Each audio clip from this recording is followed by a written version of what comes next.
যোৱা ৰাতি মই হেৰুৱাইছিলোঁ। যোৱা ৰাতি মই একো এটাকে লিখিব পৰা নাছিলোঁ। আনকি আন্ধাৰৰ মানুহ এজনলৈ ৰূপান্তৰ হৈছিলোঁ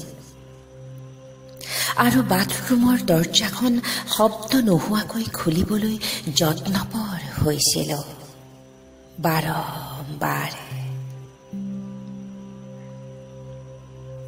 সুৰ এজনে যেনেকৈ কামৰ সময়ত নৈশব্দ ভাল পায়,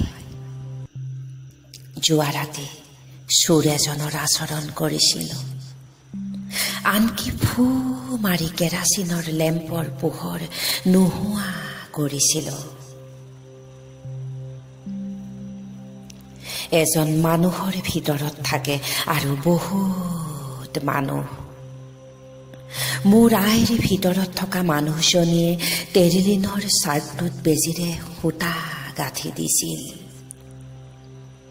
সূতা নহয় যেন পিয়াহৰ একলহ পানী।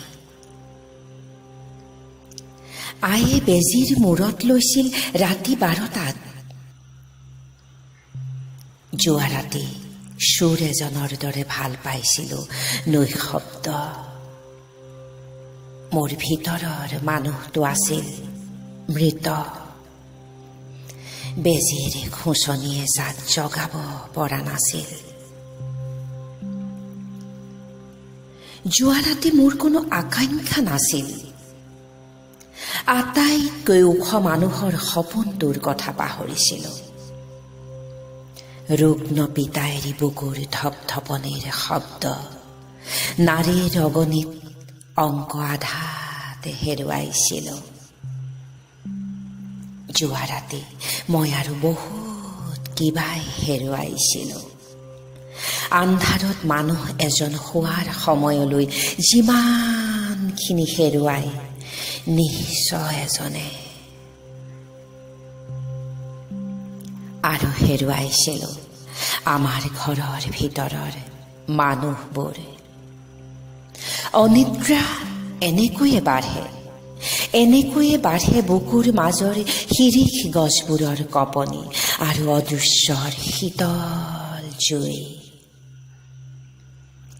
যোৱা ৰাতি বাঢ়িছিল জুই ভাল পোৱা।